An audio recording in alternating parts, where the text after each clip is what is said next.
Halo para pecinta kebun, pernahkah kalian membayangkan menanam dengan metode unik yang bisa membuat tanaman lebih subur, hemat air, dan minim perawatan?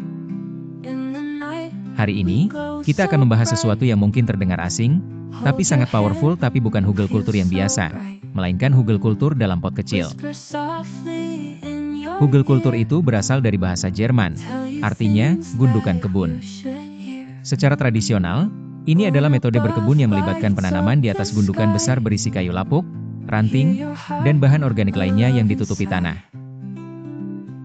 Manfaatnya luar biasa. Kayu yang membusuk berfungsi seperti spons raksasa yang menyimpan air, menyediakan nutrisi jangka panjang, dan menciptakan ekosistem tanah yang sehat. Masalahnya, kita seringkali tidak punya lahan sebesar itu untuk membuat gundukan hugelkultur. Tapi jangan khawatir. Prinsip cerdas ini bisa kita adaptasi untuk pot kecil kita di rumah, di balkon, atau di jendela. Bayangkan, tanaman yang lebih tahan kering, nutrisi yang terus tersedia, dan tanah yang selalu gembur, semua itu hanya dengan sedikit trik di dalam pot. Ini sangat cocok untuk kalian yang punya space terbatas tapi ingin tanaman tumbuh maksimal. Oke, langsung saja kita siapkan bahan-bahannya.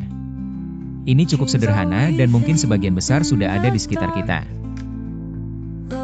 Pot, ukuran bebas, tapi sebaiknya jangan terlalu kecil agar ada ruang untuk lapisan. Ini bintang utamanya. Potongan kayu kecil, ranting, serpihan kayu yang sudah mulai lapuk, atau bahkan serutan kayu tebal. Pastikan ukurannya pas dengan pot Anda ya. Daun kering, rumput kering, sisa sayuran dapur, hindari daging, minyak, atau produk susu, atau bahkan potongan kertas dan kardus tanpa tinta berlebihan. Kompos yang sudah matang atau setengah matang. Campuran tanah kebun, kokopit, arang sekam, atau media tanam siap pakai favorit Anda. Mari kita mulai proses perakitannya. Ambil potongan kayu kecil, ranting, atau serpihan kayu. Susun di dasar pot. Usahakan mengisi sekitar 1/4 hingga 1/3 tinggi pot. Kayu inilah yang akan menjadi penyimpan air dan gudang nutrisi jangka panjang. Jangan khawatir kalau ada celah, justru itu bagus untuk aerasi. Ingat, semakin kecil potnya, semakin kecil juga potongan kayunya. Kalau bisa, gunakan kayu yang sudah agak lapuk ya, itu mempercepat proses dekomposisi.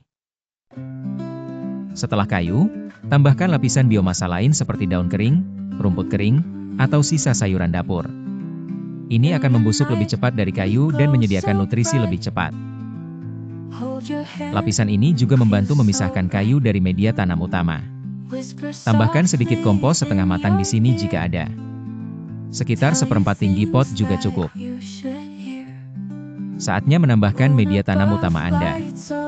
Isi sisanya sampai hampir penuh, sisakan sedikit ruang di bagian atas untuk penyiraman.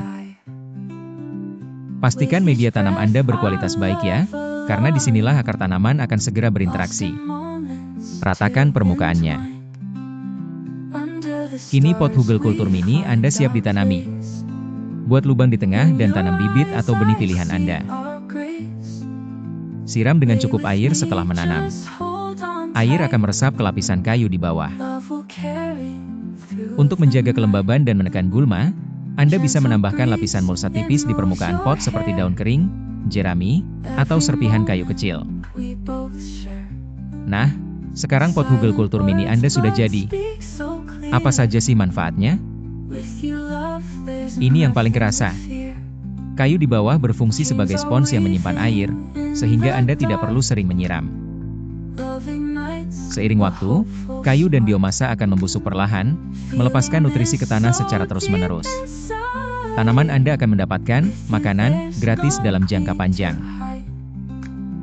Proses dekomposisi dan rongga udara dari kayu menjaga tanah tetap gembur, memungkinkan akar bernapas dan mencegah tanah padat. Ini cara cerdas untuk mendaur ulang ranting atau sisa dapur menjadi sesuatu yang bermanfaat.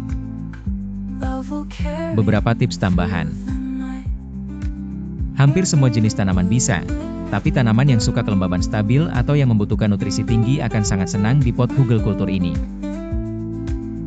Di awal, terutama jika Anda menggunakan kayu segar, proses dekomposisi bisa mengambil sedikit nitrogen dari tanah. Jadi, Di beberapa bulan pertama, pantau tanaman Anda dan mungkin tambahkan sedikit pupuk cair organik jika terlihat kurang subur. Tapi setelah itu, mereka akan mandiri. Ingat, ini pot kecil. Jangan membanjiri dengan sisa dapur yang terlalu banyak, karena bisa memicu bau atau hama jika tidak diimbangi dengan bahan lain dan media tanam. Jadi, itulah cara mudah mengaplikasikan metode hugel kultur di pot kecil Anda. Ini adalah cara yang fantastis untuk meningkatkan kesehatan tanaman, menghemat air, dan memanfaatkan limbah organik di rumah. Saya sangat merekomendasikan kalian untuk mencobanya.